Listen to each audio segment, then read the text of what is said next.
Episode 564, Trading Justice Podcast, coming at you fired up after just a week that left heads spinning.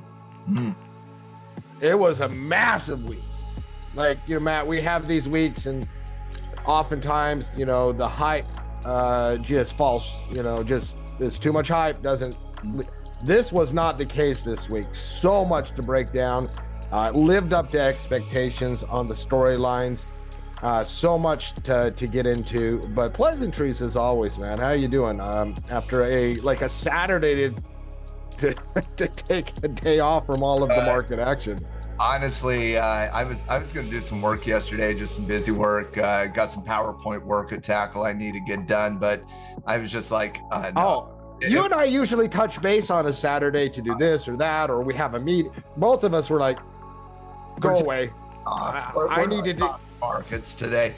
There was a ton last week. If you're an economic geek, there was a ton of economics. You had the Fed, you had the labor market numbers, you had PMI numbers. You had enough to fill your cup there economically for a while there, just from a conversation perspective. You had on top of that massive earnings week last week, just an absolutely massive earnings week with Meta and Google and Microsoft or Amazon, excuse me. Just a massive week. You had ExxonMobil and Chevron reporting earnings, kickstarting a little bit of energy conversation. And obviously you got some geopolitical situation happening in the Middle East with the U.S.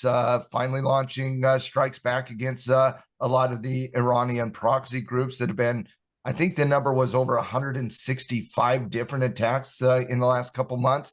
U.S. is responding, and they're dropping bombs right now in the Middle East, hitting, I want to say, Syria, Iran, Yemen, all proxy groups for Iran out of those three countries. They're not bombing the countries. They're bombing the groups there, and they have a cold. Which means if they're not bombing Iran, oil will be down 17% on Monday morning. Well, honestly, the number one thing that I think that both fascinates me and simultaneously confuses me is not the marketplace. It's not gold. Honestly, it's not even the dollar. I understand even what the dollar is doing right now, even though it's, got a dollar's chart makes sense. I think the one instrument that does have a little bit of what is going on here would be crude oil right now, just breaking down when everything points up on the oil space. So it was just a fascinating week last week. Listen, here in the podcast, we'll talk oil. I got a list of things. We're going to talk about 5 areas. We're going to talk about crude oil and commodities last. We're going to talk about earnings. We're going to talk about the Fed. We're going to talk about the Treasury. We're going to talk about labor and the economy, and then we're going to get into commodities. Let's start with earnings, Matt. You have been a sourpuss on earnings. You have. Because you know what? Numbers are numbers. But I give it a first week, somewhere around D-. In your heart, you gave it an F. Oh, I thought we eliminated Fs in America today. Nobody fell, Steve. Nobody fell. But no Fs. But he gets an F. I think I gave it a D. Last week we saw improvement. This earnings season, honestly, Chucky, I know we're only about halfway through earnings season. Because of the importance of this one, it's felt like it's been going on for 6 weeks. We're only 3 weeks in, but it has felt like it's going for 6 weeks. But the reality is, once you get done with this previous week, and over the last week and a half, you've had all the big dogs report sans NVIDIA. You've had Apple, Google, Microsoft, Amazon. You've had Meta. You've had all these very vitally important names report into the marketplace. And once they do get done, like Coach Frank will say, you're officially into the back half of earnings. And Mark, when you get into the back half of earnings, it's not the same conversation as you're having when you're discussing, for example, this week, and you got $3 trillion market cap company Microsoft, and you have $3 trillion market cap company Apple, and you have $2 trillion companies in Amazon and Google, and you got the $1 trillion company in Meta this week. Next week, you just don't have those names. The biggest name reporting next week, and it's a sizable against everything else next week, is Eli Lilly, which is obviously a really important company. But we're not going to look at Eli Lilly's report next week and think about, how does this impact Apple? How does this impact technology? How does this impact those areas of the market? We're going to think about, how does this impact healthcare, right? And so it's not exactly a market conversation. It's more of an individual space conversation as you start getting into the back half of earnings. For example, you get into retail week in a couple weeks from now, and you get into software week out of the technology space in a couple weeks from now. And so it's really about an individual space more than it is the major market movers. And so you are officially into the back half of earnings. And where we sit right now is we're sitting after Big Dog Week. We're sitting at an improving conversation from almost every single degree of earnings analysis we go through. From an EPS perspective, that's now officially at 72% beat. That's improved from the disastrous kickstart to earnings from the financial space. You're close to the averages now at this point after the Big Dog Week. Revenue is currently at 65% beat, which is right in line. It's right in the middle between the 5 and the 10-year average, actually, right around that 65. The blended growth is improved from the negative 1.6% we were at last week. Chubb earnings report, $8 against $5. Meta, 5.5 versus 4.5. Slight beats on Google and Apple this week. Has really led to blended growth improvement. But Mark, when you look at the blended growth specifically, and you look at all the areas of the market, we went from negative 1.6 up to positive 1.6. But there were two spaces specifically that led the charge. The first one is, I think everybody will understand, and that first one would be technology, Mark. Technology was a standout last week. You had multiple different reports. Apple, for example, beats. Microsoft, a really good beat. You had technology with Chubb, massive beat. But energy, Mark, quietly, energy had the second largest blended growth improvement over the last 2 weeks. You went from, I heard this in you, Matt, all throughout the week on the halftime report, where you were just like, these are just really good numbers. EPS beats, the EPS beats, and it wasn't just ExxonMobil. And I know, and I just got to inject, because my brother Matt was getting so pissed off that the beats were like a penny or two. And he was like, this is just Wall Street games again. Oh, we beat, but it's by a penny, nothing to get excited about. And you're like, these are some beats.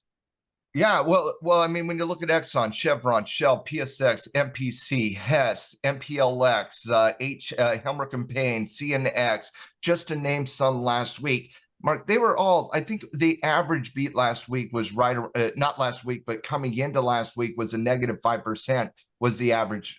I call it an average beat, but it was actually missing against expectation. But energy last week went from, and Mark, it was just individual component after individual component of a 10-cent beat here, a 20-cent beat there. And when you're looking at those types of beats and the expectation is 20 cents and they come in at 35 cents, that's a sizable beat. And I saw that across the board with almost every single energy component. Really decent beats on the EPS side of the equation. Revenue was kind of just a wash, but really good beats on the EPS side of the equation. And what that led to. And revenue being a wash makes sense in the sense of where we knew where oil was, right? Oil's and so 5% less today was last year. So you're going to have lower oil when compared to a year ago. Revenue. As far on revenue, yes. Right? That was fully expected coming in. That was fully expected, but companies did more with it. We were not expecting the EPS beats in energy that you were expecting misses on revenue. That was baked into the price action. you were not expecting the EPS beats, which tells you that they're a little bit more efficient than what we were expecting coming into earnings season. And that's a good thing with the oil prices at the low point. They're doing pretty good from an energy perspective. So the two spaces that stood out to me last week was the reigniting of the technology conversation, but it wasn't just that. It was also the energy space that kind of stood out to me last week as well. Yeah, I know. And, energy did good. Meta, Amazon. I mean, let's talk mega cap because it was, I mean, these companies are they're generals for a reason, right? That phrase, they're the generals. And this week certainly highlighted why we call these companies the generals. What could have been a Friday where market got worried about this or that or profit, the generals said, no, we're coming in, we're going to deliver. They've done it so often in the last year, both from a thematic standpoint with different AI or different other things, or from earnings, right? Those generals, those mega cap tech generals, have led the charge for 12 straight months. And this week was no different. 5 generals reported, Matt. What was your general thought? Microsoft is just the best company in the world. Nobody sniffs Microsoft for what they're currently doing.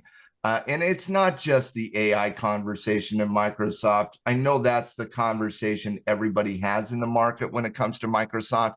But Mark, Microsoft reports on 5 different segments, and they were great, not good. They were great on every segment. Cloud was great. Software was great. AI was great.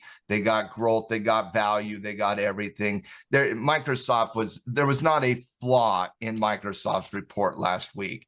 They're the number one company in the market for a reason.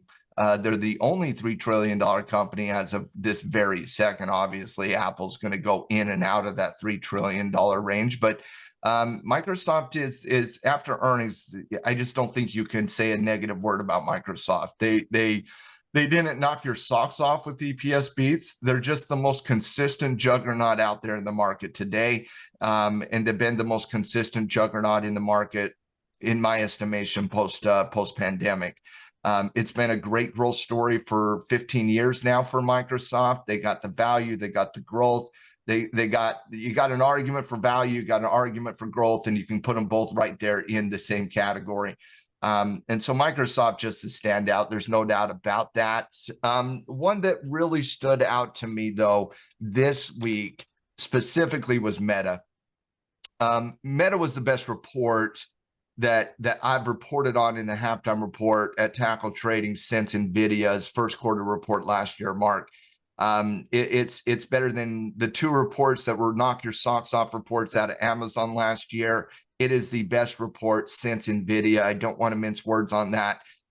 Meta came out not just with beats and really good beats on EPS and revenue, but Meta's year of efficiency has officially came to, I don't want to say a conclusion because it's going to continue to go on, but we're starting to see the results of what has occurred here. And it's something to behold, Mark. It has been so good at Meta that Meta, despite being a younger company than Google, a younger company than Amazon, a younger company than some of these other big dog high-flying stocks that are growth-oriented, that don't pay dividends, that usually handle the rewarding of investors through simple buybacks outside of dividend.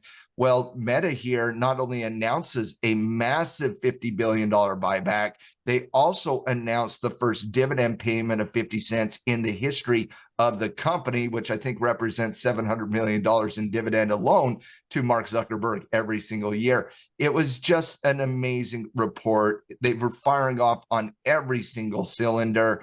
There was not a flaw in the report. It was a knock your socks off report. Market gobble it up. It was the best report of the quarter. There's no doubt about that. When you're looking at the other big dogs out there from an earnings landscape perspective, obviously Apple was in the news all over last week. They actually gapped down, Mark. The storyline on Apple remember, Apple's a little bit different than the other components right now, meaning the other big dogs right now. Apple got downgrades to kind of start the year. Apple fought all the way back up into the upper levels of resistance before earnings, sold off in front of. Well, Matt, it got waves of downgrades, and then it got more downgrades a month later, right? And the downgrades are based on the growth argument, Mark, and the growth argument is based on the iPhone. And they've had concerns coming out of Foxconn for a while now regarding the supply side of the iPhone. And then you take into account there's lack of demand right now on the iPhone as well, given the fact that the current edition of the iPhone does not have new technology in it. And so you're looking for a big time upgrade into the next edition of the iPhone. Apple knows that. And so when you're looking at Apple right now and from an earnings perspective, the anticipation of Apple's earnings were not like Meta, we're not like Google, we're not like Microsoft. The anticipation in Apple was only a paltry 1% growth year over year when you were looking at 10, 15, 20% growth out of the other big dogs. A lot of that was well known coming into earnings based on the downgrades, based on the revisions of earnings. And so Apple did come through with beats on both EPS and revenue, but they also only came in with a 2% revenue increase year over year, Mark. That's not knock your socks off, especially when in the same week, you're talking about Microsoft's Rockstar report. You're talking about Meta's just absolutely just amazing report. You're talking about Amazon, who we have yet to talk about in the podcast. Amazon had your knock your socks off report as well. And so you got Meta pulling the hat trick. You got Amazon close to a hat trick. You got Google doing. Google was okay in comparison to some of the rest, but not in comparison to Meta and Amazon, Microsoft. Those three, Meta, Microsoft, and Amazon, really were standouts in the earnings season. Really propelled a lot of these macro numbers. Specifically, Meta was the number one reason we saw blended growth go up. Amazon was the number two reason this week. And so you've had real good movement coming into Amazon, coming into Meta, coming into Microsoft. Google and Apple, not bad reports, but they don't have that growth argument right this very second. Google's cloud was slightly less than what we saw out of Amazon and Microsoft. Google's AI concern was slightly more than what we saw out of some of the other AI companies.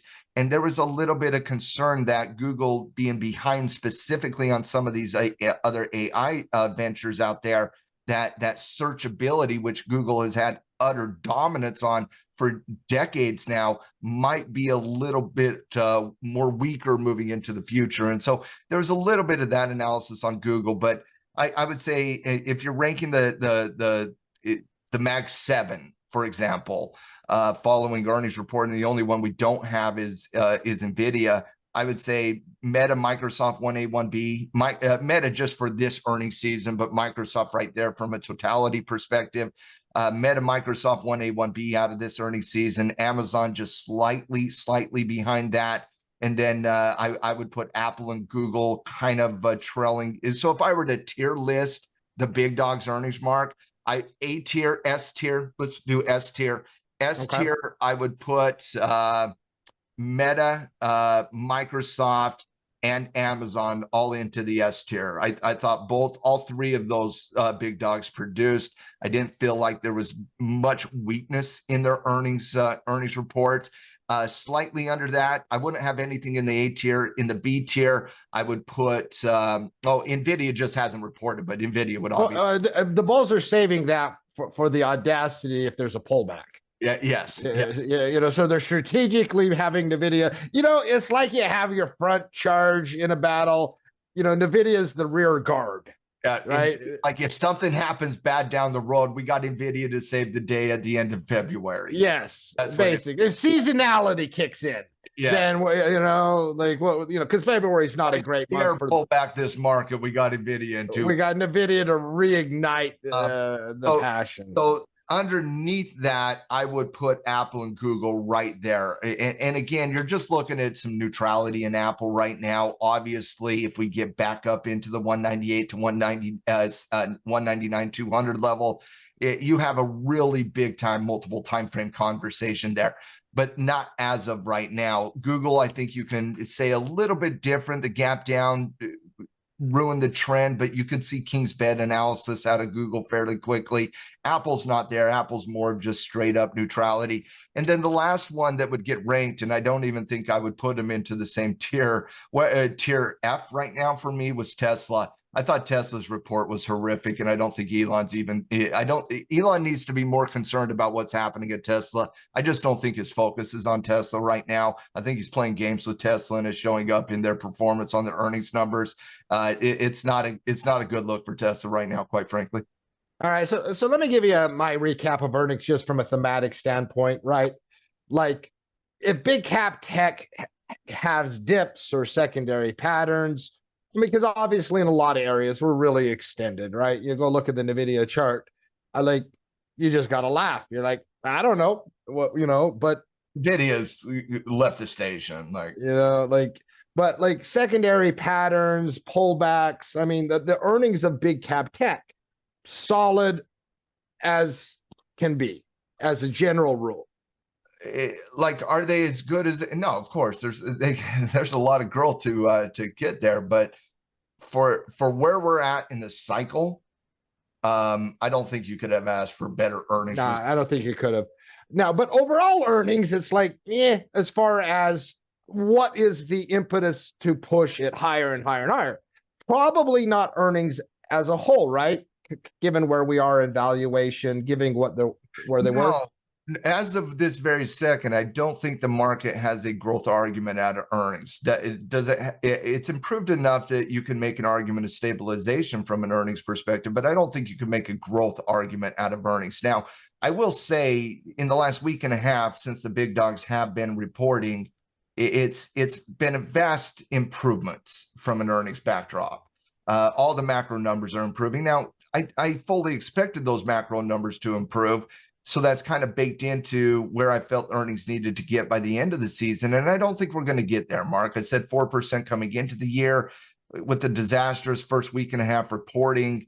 That brought those numbers down so far that it's going to be very difficult to sniff that 4 to 5% growth. So I don't think you can make an argument for growth out of the earnings. But with the improving conditions over the last week and a half, you certainly can make an argument for the leadership of the market. And if you're going to make an argument for the leadership of the market, the leadership has broad shoulders. Yeah, it does. So what can push the market higher, right? What can keep propelling whatever it may be? Let's turn to the Fed, Matt. Great, earnings dominated the totality of news stories. But the other news stories that were there, while there wasn't 150 earnings reports in the S&P, you did have a Jay Powell press conference.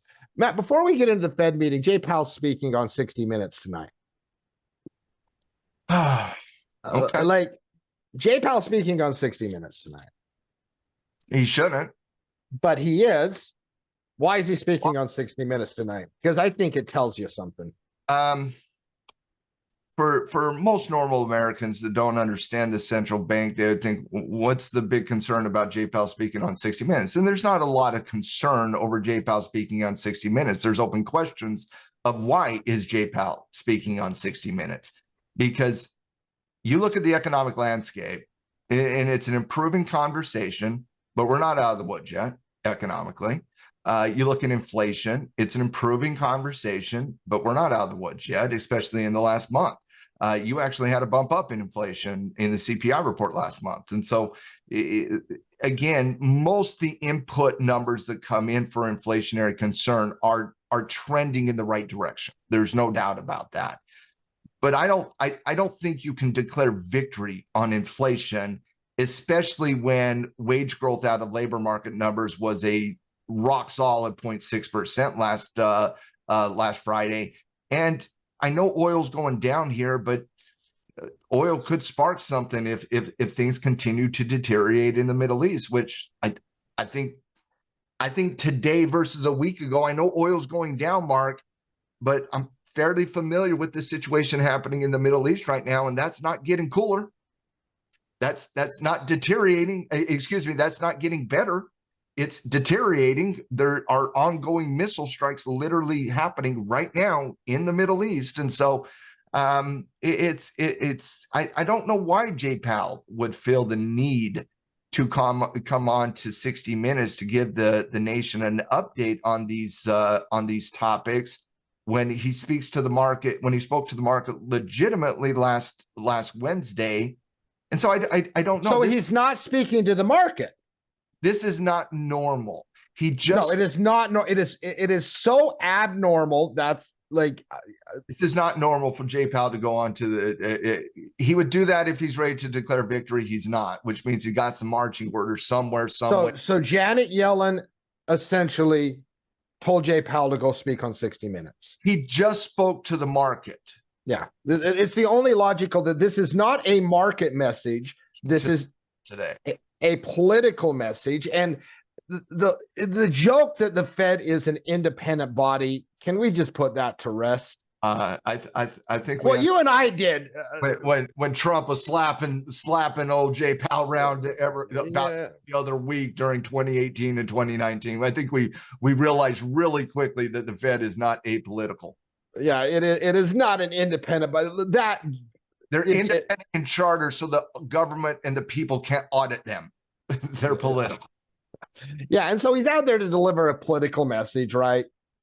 Yeah, at the behest of Janet Yellen, which to me, and just, I thought about this particular point perhaps more than any other particular point this weekend, is that, well, that to me means they are going to do everything they can to lower yields, to lower rates. They're going to look for an excuse. Now, can they find an excuse? Back on that on Wednesday. Powell pushed back on that cut on Wednesday. Like he did. And then he's speaking on and then he's speaking on 60 Minutes, right? And when I brought this up to you pre-production, you're like, he ain't going on 60 Minutes to say higher for longer. No. He ain't going on 60 Minutes to tell the American people, listen, you're going to have to brace for some pain. Going on 60 Minutes in front of an election year to say there's a lot of pain coming down the road. No, he's saying that there's good times coming. Conference on Wednesday. No, he's not going to do that on 60 Minutes, which means to me, he's going on 60 Minutes not to explain monetary policy to investors and traders. No. Going on 60 Minutes because he got his marching orders, because we all know they're a quote unquote independent organization, but we know Janet. We know Janet's playing puppet master. She's the most powerful. We'll talk about Janet here in a second. And Janet, listen, the only thing I can take away here is Janet told Powell to go on 60 Minutes, and Powell's going on 60 Minutes, because outside of that, I do not see a legitimate reason for Powell to go on 60 Minutes, because he just spoke to the market. Yeah, and I think Powell's going to give this feel-good message, right? That's the only thing that makes sense. Feel-good message. Things are going well. Doesn't do it. Inflation's coming down. I have a little bit more respect for him if he does not do a feel-good message. I think I'll be shocked. I'll bet $1,000 to anyone right now. Like that is not a feel-good message. An improving condition, but the work is not done. And that will match a very specific political message as well that will come down the road here in about a couple weeks from now, that we had a good start, but the road isn't done. And so you're going to see that a lot over the next 7 to 8 months about the road not being done. And so you had jobs numbers. So yeah, I guess but I already that hot inflationary number come out on Friday on the thing. Goolsbee, and it's going to be interesting because we don't got a lot going on this coming week, Matt. Fed speak. There's no major economic reports this week.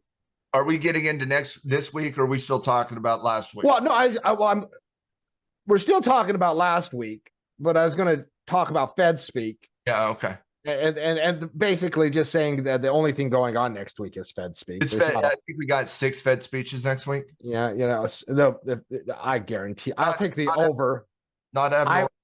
I will take the over that number goes up from 6. No bad line. If I were to set the line, I would set the line at 7.5.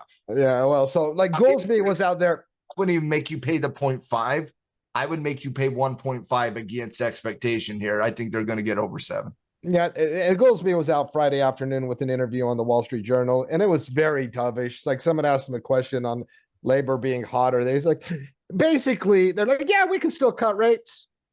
Don't matter. Like they're looking for excuses to cut rates. Discussing the negative impacts on the inflationary situations, Mark.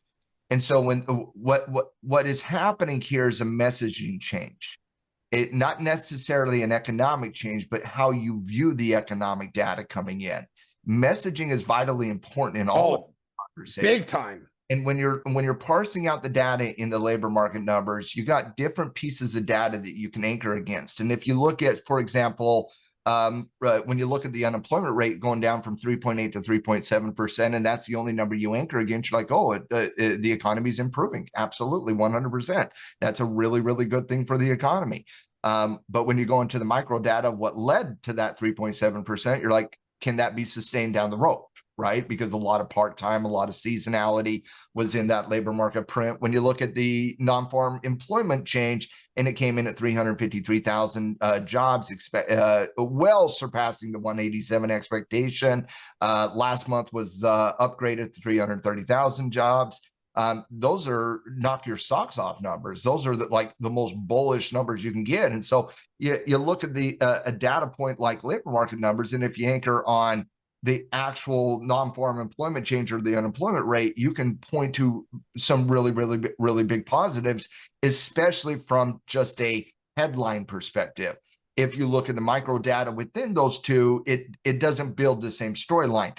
But if you anchor against, say, average hourly earnings, and if you recall all year long last year, that was an inflationary data point that the Fed would look at, discuss, and talk about why they needed to be vigilant against inflation, is because look at average hourly earnings. But now it comes in higher this month than it has in previous months. It comes in higher this month on average than it did on average every month last year.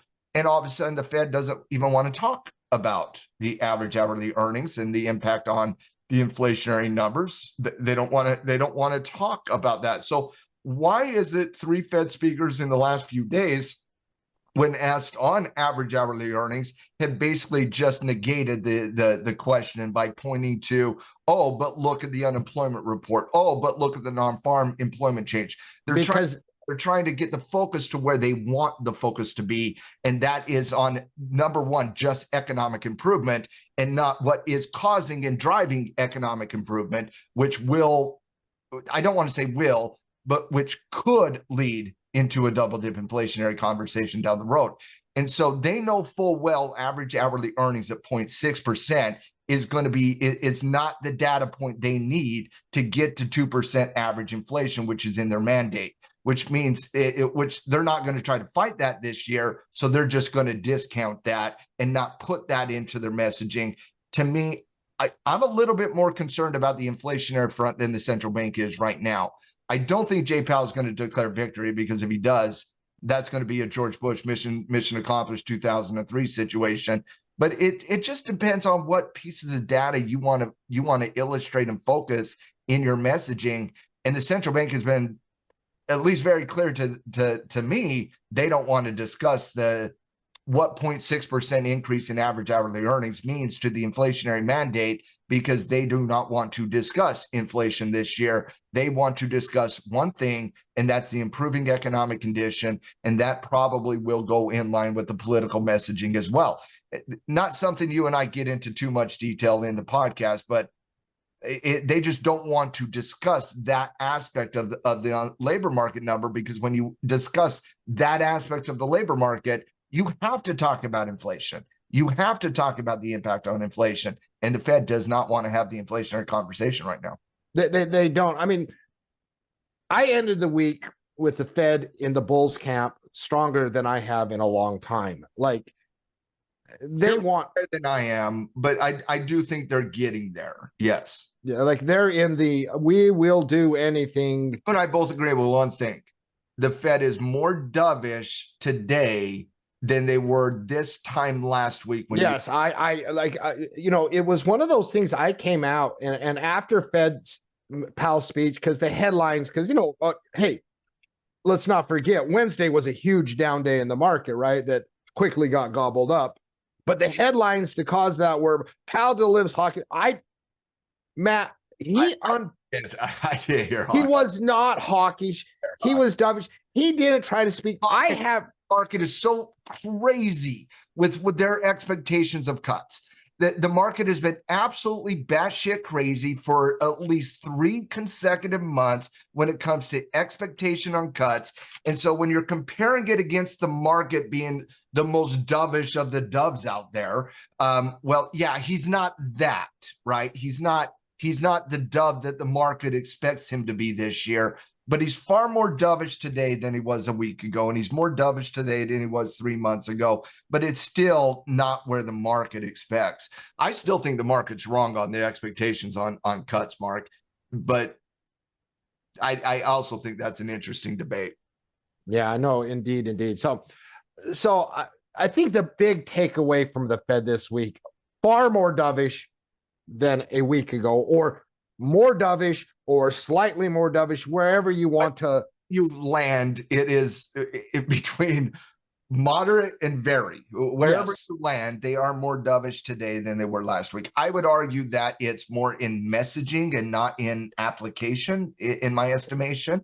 I think there's a messaging can matter more than application. Well, messaging can matter more in terms of the impact on a day in, day out basis. Yes, absolutely, because messaging can move yields 100 basis points when the Fed won't move it. The Fed's not going to move the interest rate 100 basis points all year long, and yet messaging between now and next Fed meeting, it can still move like that.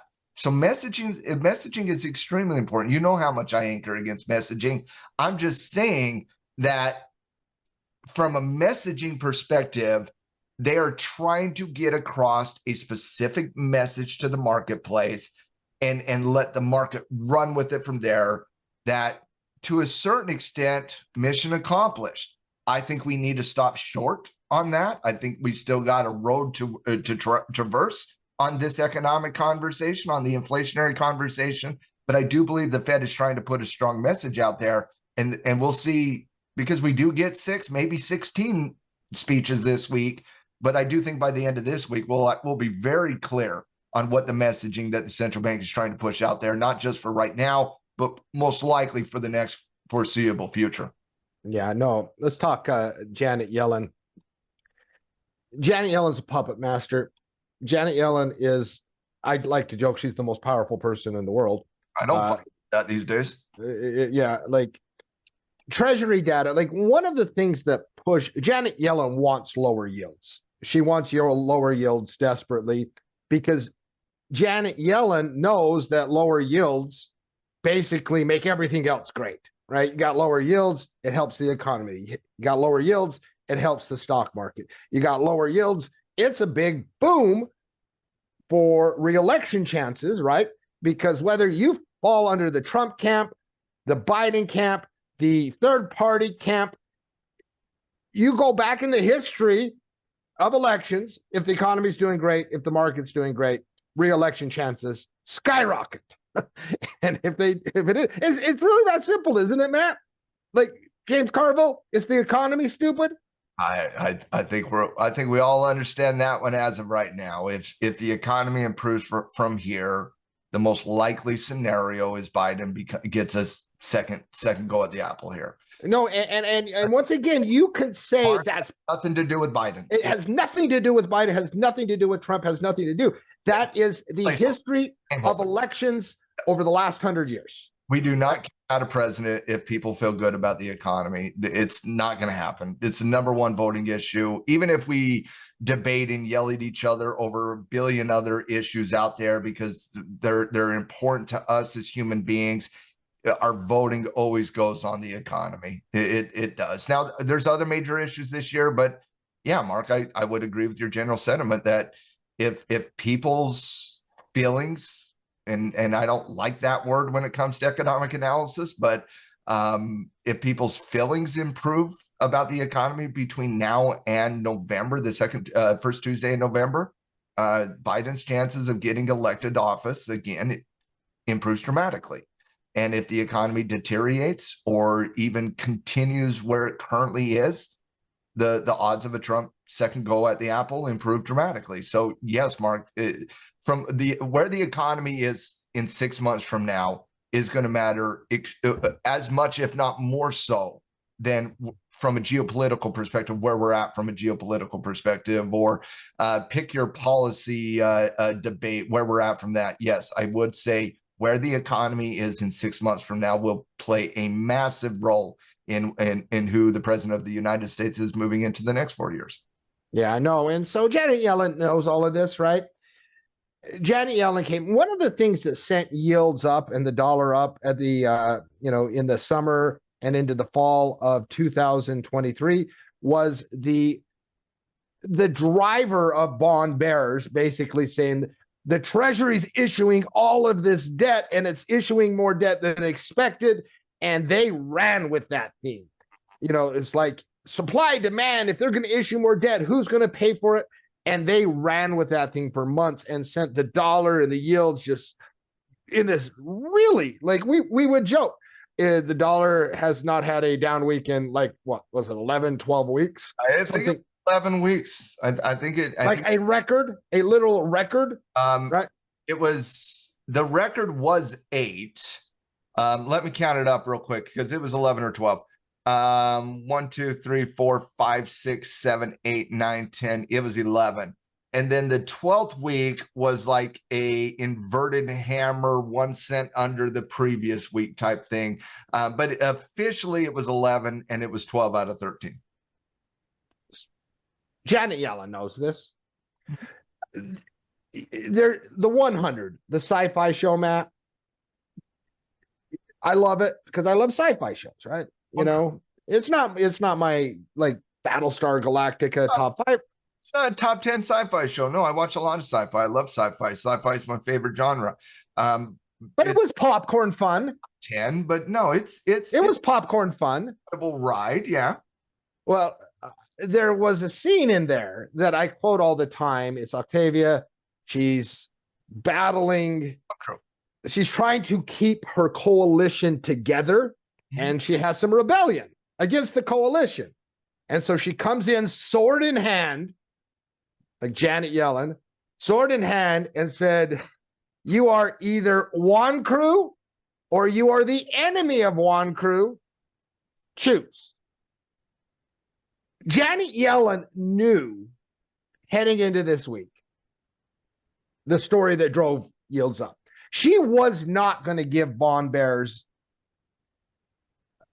something to play with, and came out with the Treasury and issued far less debt than was expected over the first quarter, and then her second quarter estimates gave them nothing to work with because she didn't want to give them that. I'm done fighting Janet Yellen. I'm going to wake up every week and I'll be like, are you Juan Yellen or are you the enemy of Juan Yellen? Shoot. Listen, you don't want to go against Yellen. No. Now, this is the trickiest part of the analysis for me moving forward, Matt. We have Janet Yellen, Fed, who obviously want stability, lower yields, that we got an economy that's freaking red hot. And whether you believe the economic data or not, well, can we discuss that very quickly? Economic data is a snapshot. It's not empirical data, correct?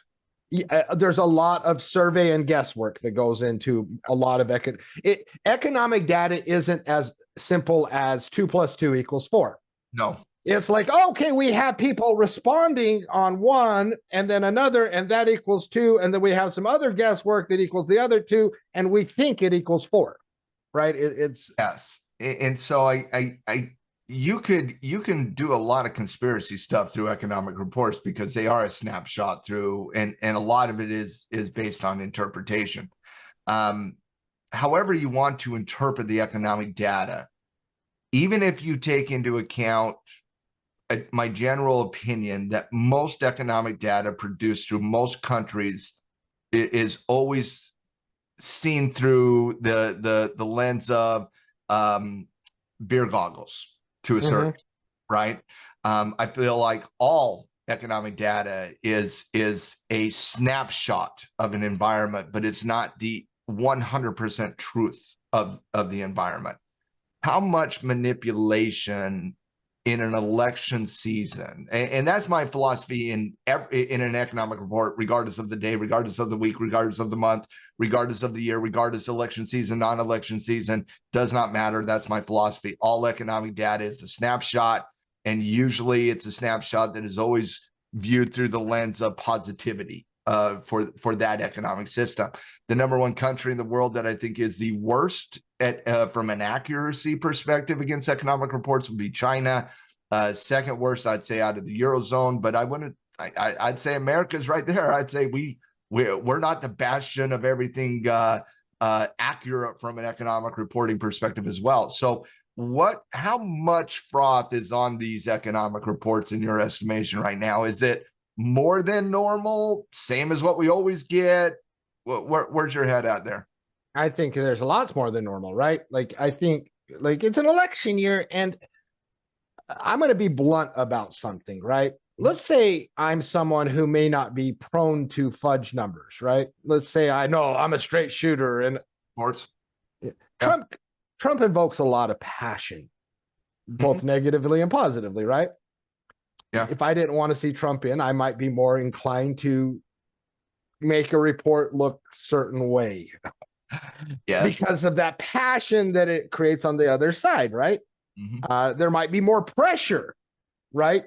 If Trump was Mitt Romney, in environments in 2019, 2020, despite data suggesting we should raise interest rates. Yes. Yeah, let's say raise interest rates in 19. Remember Mnuchin coming in and be like, So it happens across the aisle. Yeah. I mean, if Trump was Mitt Romney running against Biden, do I think there would be? I don't think the Friday's unemployment report would be as hot. 380,000 jobs in our Friday jobs report. No, I don't think it would, because I don't think there would be the fervent crusader rallying cry to beat an establishment candidate like Mitt Romney, right? I mean, there's a traditional Republican running for office right now. I do not think the labor market numbers would be as hot as they were on Friday. And so and once again, simple as changing the way you calculate the part-time and seasonal work. There is so many things you can do, right? Happening. I think there is minor adjustments in how we are calculating part-time and seasonal work that in years gone by we did not track as accurately.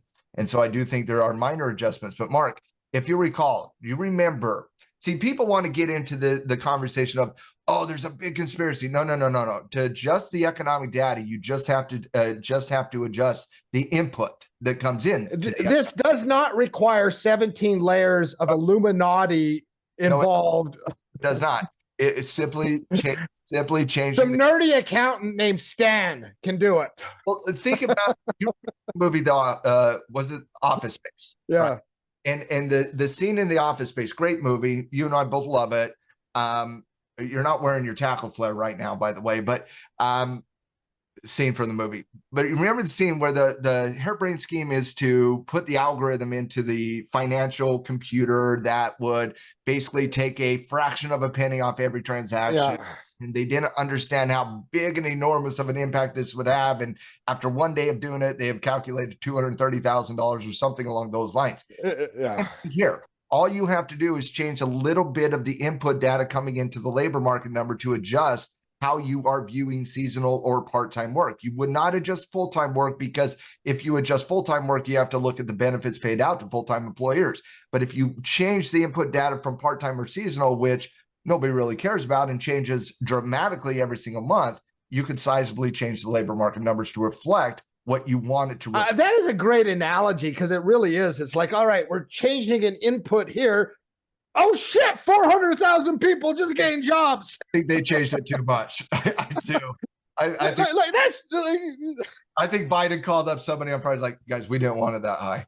Yeah, no, I'm serious, man. Like, I Kidding think now, a little kidding, I but think that's a great analogy. It's like, all right, we're looking at this and we want this because, yeah, Mark, they calculated 2-year-olds in seasonal employment in December in this report. Like, I'm kidding there too. I'm just saying it when you see a revision up to 330,000 in this environment, and you see a labor market number print where it did in this environment, you're going to have, when you were familiar with all the labor market numbers in the last 12 to 24 months, and you're very familiar with everything from a labor perspective, because it's the number one thing you got to know from a market perspective, and you see these types of numbers that were printed on Friday, I think it's human to question whether or not that is an accurate report and what they did to impact it. I think they just changed how they see seasonality, and they calculated a little bit more seasonality than typically they do. yeah, I think it's, I mean, it is that, but this is the tricky part, right? All right, strong economy, strong employment, wage growth going up.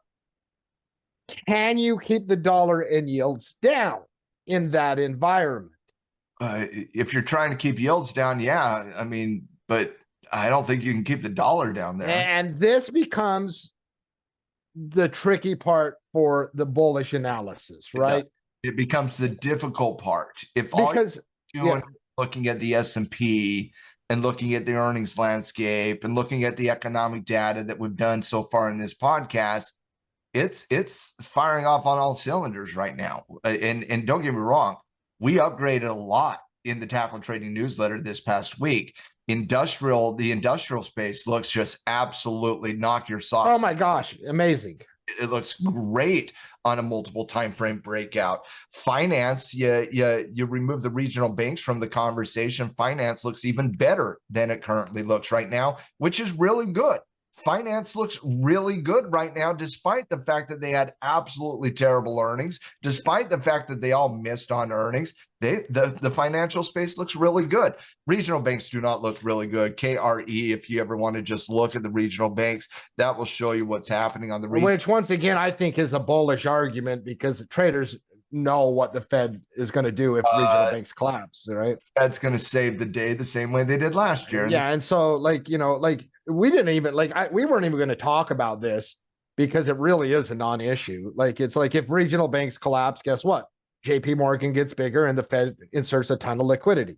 Remember when Silicon Valley went under last year, Mark, in March? We talked about that thing nonstop, and the Fed just put a gap stop on it immediately. And they would again if it got out of hand. Oregon a massive check to acquire that company. And what do we think is going to happen next time? You are not ever having a financial crisis again. Now, stop short, Janet Yellen. No. You could have a monetary crisis because of their refusal to have a financial crisis, right? Okay, so the secondary, I get what you're saying there. Yeah. And they would risk hyperinflation more than banks catering. Yes, it's basically, yes. I agree with that. But in general, I mean, market does look pretty good right now from a technical perspective. The ultimate question is, and I think the ultimate question you're getting at here is, can the market do simultaneously multiple things? Can the market run with the dollar? Because that's what it did Friday. It ran with the dollar. On any given day, yes. You and I both have 75 years of history that say no, if it is an extended move on the dollar. You're right. And that's probably my biggest concern, because again, it's one of those things that will cap out price performance. And once again, it's two levels of analysis, right? It doesn't mean equities go down to 4,500 on the S&P, right? No. But we did see that if equities come down, like it means it could come down. But I think, and this is my big takeaway this weekend on it, Matt, is back this summer, when the dollar was going up, you saw a topping pattern develop on the S&P. It just means if you see the dollar go up, be hypersensitive towards topping patterns. That's I think that's what I think. If the dollar's going to trend here, I do believe the entire S&P earnings backdrop will be capped. But I do believe that. Mm-hmm. And so you do have a positive storyline happening underneath the surface from an earnings perspective, Mark. Typically speaking, as we start getting into the back half of earnings, you start to see revisions on earnings. And a lot of times, Mark, we all know this storyline, right?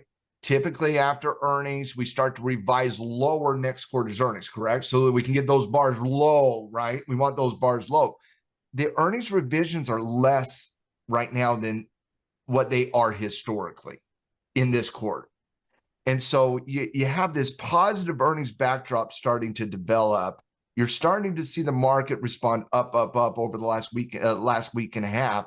But the dollar is also simultaneously kind of pumping up in that same time frame. And so it has been moving in the same direction.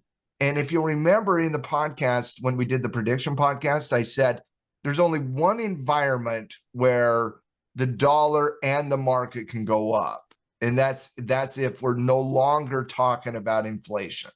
If inflation is not part of the conversation, improving economic data will send the dollar and the market up simultaneously. It can. It just hasn't been in the cards since the pandemic. Since the pandemic, that has not been the case. And so it's just something that is a little bit abnormal that we're seeing the market go up, and we're seeing the dollar go up. And it does fit the one argument that the dollar needs for the dollar and the market to go up and up if we're no longer talking about inflation. To me, we're still talking about inflation. I know it's, again, on the trajectory. Oh, the market's not, but we are, right? Yes, we are going to, because we were talking about inflation before the market was talking about inflation. And then the market started talking about it. And then we're going to talk about it well after the market gets done talking about it. Because, Mark, the number one thing people do not understand about the economy and economic reports is inflation. It is the most laggard of the laggy reports. And it stays with us much longer than all I know is cocoa prices aren't freaking lagging. They hit a 46-year high this week. So, cocoa. Yeah. Oh, that's not good for anybody. That's not good for certain people who have certain indulgences. That's not So, all right. One question I have this week is with the dollar performance on Labor Day, because when the labor market numbers came out, Mark, they were just so good. Like, it sent the dollar on sun. The dollar engulfed 2 weeks of data on that day. Tell me the last time that happened on. It's an interesting It's an interesting technical. You usually do not see 2 weeks, man. That's 3 weeks. You do not see a candle usually engulf 3 weeks of price action. If a candle engulfs 1 day of price action, we get a read off of it. If a candle engulfs 3 weeks of price action, I'm not sure what that means. I don't know what that technical formation is. It's not a high base. But it's not bearish. It's not bearish. But again, I'm also not like as bullish as that candle suggests. And the dollar is one market Janet Yellen might have a hard time manipulating. Oh, no. She cannot manipulate it. Janet Yellen cannot manipulate the currency. And there's a couple things, and this is why the dollar is going to tell a lot of truth. They can manipulate the currency. The treasury can't.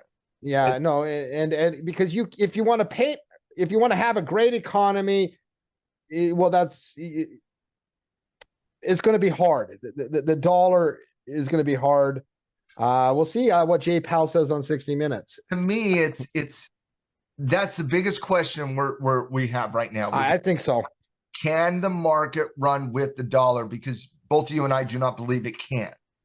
And so one or two things have not run. No, they can perform over a short-term economic report, but once you're done talking about that economic report, do they continue to move on the same gasoline? I doubt it.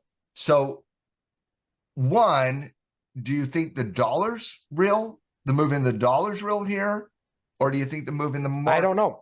And this is the complexity of it. I don't know. Like do I think economic data is going to be favorable this year? Yes. Do I pro market? So that's pro dollar. Do I think the central bank wants yields and is a dovish, yes, that's not necessarily pro-dollar, right? Don't think the central bank wants a strong dollar. Yeah, and so those are conflicting. If you want an economic growth argument in 24 for the election, you do not want a strong dollar for that. And so like it's a delicate game here, right? It's a delicate game here from a macro perspective. I think the dollar chart's important. I think yields and the dollar might have separated too. I think I think this will become more of a very often since either.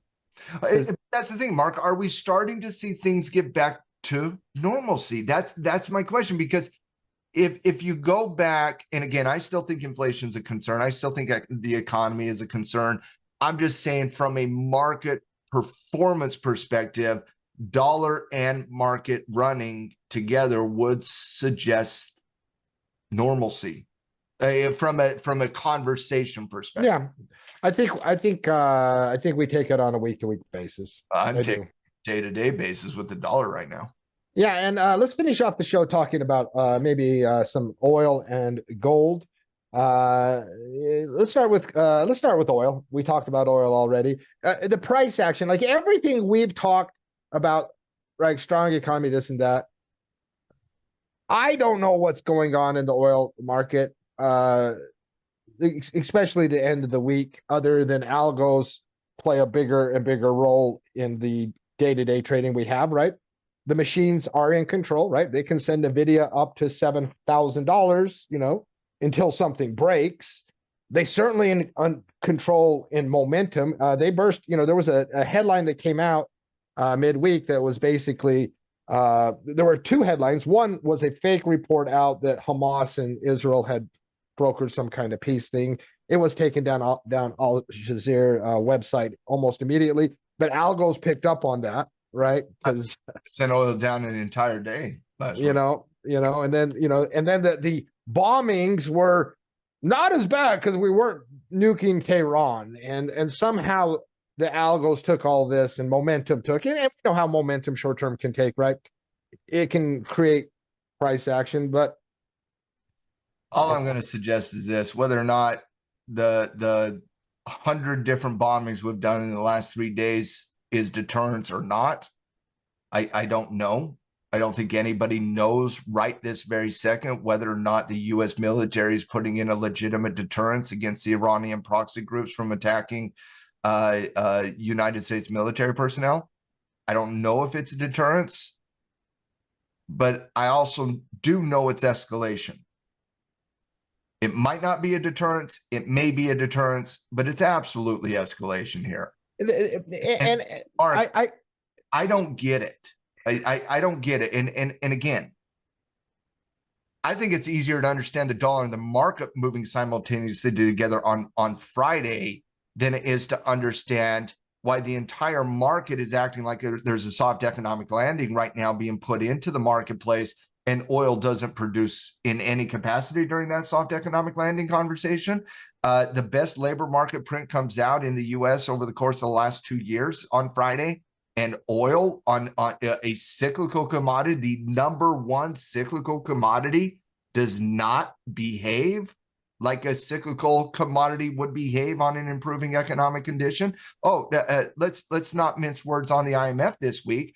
The IMF this week upgraded global GDP by 0.2 percentage points for 2024, and oil is down aggressively on the combination of the U.S. GDP being above 3%, the IMF GDP for the world upgrading above 3%, a labor market that came in over 300,000 jobs on Friday. All of these are pro-oil arguments, Mark. All of these are... Oh, Matt, I'll give you two more.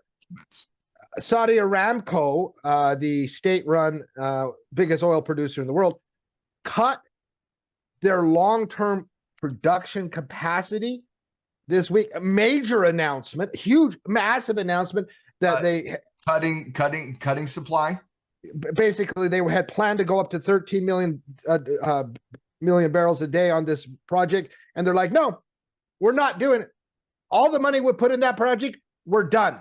Not doing it here, Mark, because either one, oil's just on some algo program that we I don't think understand, or two, everybody and their dog is just really confused by the backdrop of complexity of what is happening in the Middle East, or three, there is some manipulation going on here. I go back 3-4 months. You know how when the Israeli Hamas conflict first started after those horrific, deplorable terrorist attacks, Janet Yellen back there said oil's going lower. Janet Yellen's been running her mouth often for a long time now on lots of things. Yields. She just said the same things with yields. But I understand that after Hamas did what they did and launched that horrific terrorist attack on those innocent people in Israel in the 1st of October, I understand oil going down after that, Mark. I do too. Actually, I do too. Especially speculators got punished. Well, like, you never saw it escalate outside of just pot shots every now and then. But Mark, you got the B-1 bomber out of the United States going into the Middle East right now. You have aircraft carriers in the Middle East right now. You have 100 different military actions just in the last 3 weeks in the Middle East right now. And the only thing that has not occurred is there has not been a direct attack on Iran as of right now. But how do you not argue that that's escalation like that? Well, you do, and Matt, the only way I know how to play these situations for escalation, I'm trying to understand the backdrop of oil, and so I have a escalating situation in the Middle East. Pro oil, that would be pro oil historically. I got improving economic data. The chart makes 0 sense on the storylines. Pro oil historically, I have the IMF upgrading global GDP, which would put additional demand on oil, which is historically bullish. I don't see a bearish analysis, quite frankly, Mark, and yet the last 3 days down. Yeah, listen, I don't know. All I know, the way I do things, I'm very measured, very responsible. If we want to spin out of control into the low 60s, I'll be buying more. I don't know what to do other than what I think there's just a general mentality they don't want it up. I don't think they care if it goes down. No, I don't think so either. Which but is I don't know. Let me ask you a question then. Yeah. Okay. Both of us feel like the last 3 days in oil are silly, but we don't understand the price movement yet. And not at all. Not at all. Slightly low right now in oil. But what about the confidence on the energy backdrop, Mark? Because we are dealing in energy specifically, and we're getting into post earnings analysis in energy. Quietly, it's the second sector. Now, it's obviously a very low bar expectations here in energy. There was no expectations for this quarter in energy. I can promise you that. But quietly, the blended growth has improved on the backs of technology, obviously, but energy, shockingly, was the second area of the market to impact the blended growth number was energy last week with some impressive EPS beats. And even though we're seeing oil come down, Mark, energy stocks didn't budge last week. What does that tell you? Well, I'm going to also give you another stat, Matt. India and China had the highest oil purchasing they had in like a year's time in the month of January. That's okay. Another massive demand argument. I don't know what's going on the short-term price action. I have to keep my eye on the price here. You want to own energy stocks long term. I think it's algo manipulation I do. Yeah, of course. And I think energy has sniffed it out because of the positive earnings results. And now, if you are a short-term trader, think about it like this really quickly. You have oil coming down aggressively the last 3 days, but energy stocks have maintained. Okay. And they've been maintained. It doesn't do that very often. They've maintained. Well, it doesn't do that because you had catalysts this week in energy. You had ExxonMobil, really good report. You had Chevron, a really good report. MPC was a knockout report. And so you had some, Helmerich and Payne was even fairly decent this week. And so you had reports that from a fundamental perspective helped energy in general maintain the top price of last week. But you said oil go down, down, down, down, down. Mark, if oil does not continue to go down, down, down, down, down, I'm sorry, this is really good for energy. Yeah, no, I think it's really good long term.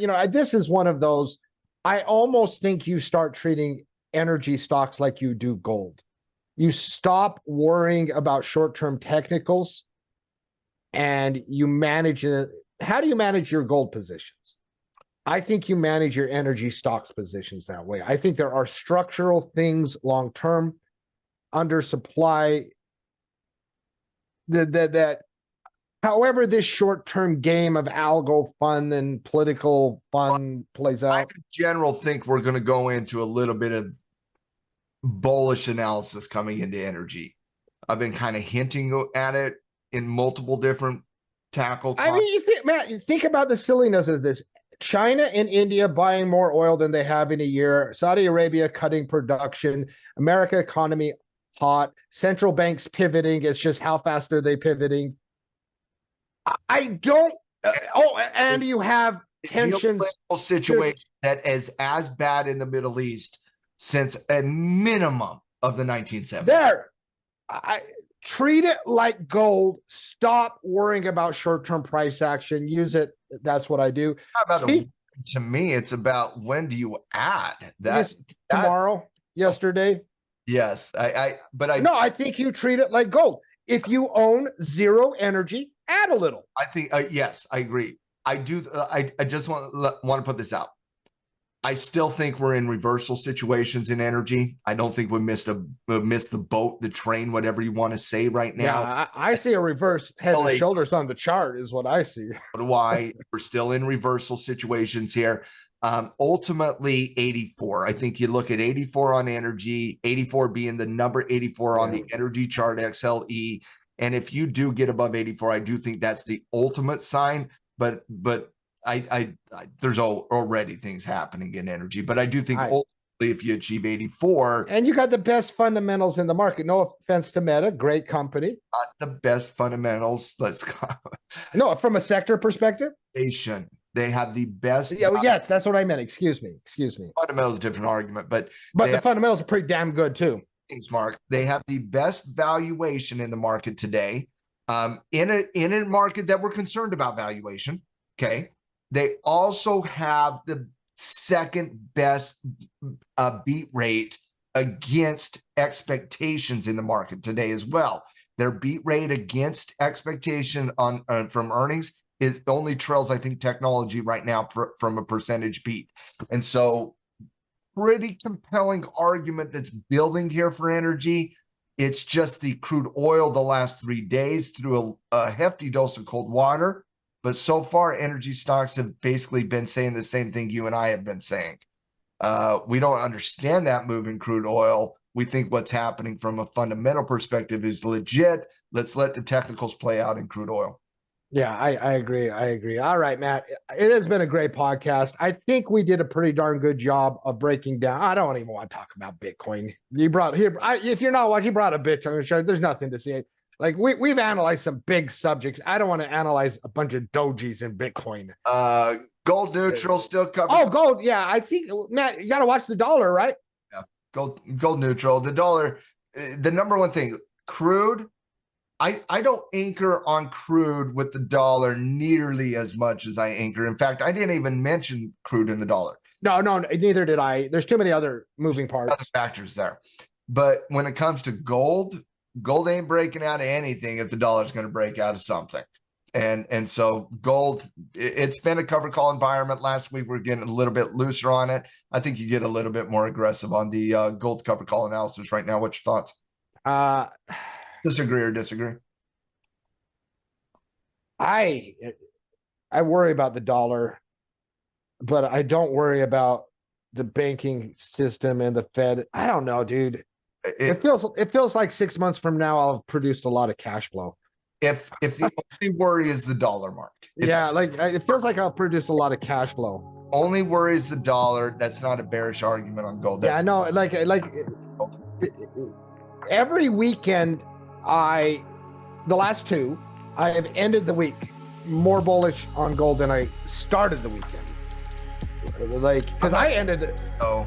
No, and when I say bullish, I mean data friendly bullish. No, I'm with you. Just going into next week. I'm not.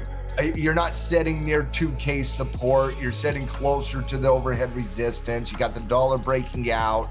I think it's an easy conversation. Gold is typically one of a few different things for us in conversation. One, it's the cover call conversation. We have it all the time on gold. The second one is when to reduce the cover call and let it just open it up and let it breathe and let it run, right? That would be above 2100 for us on gold. Or two, it's when to add.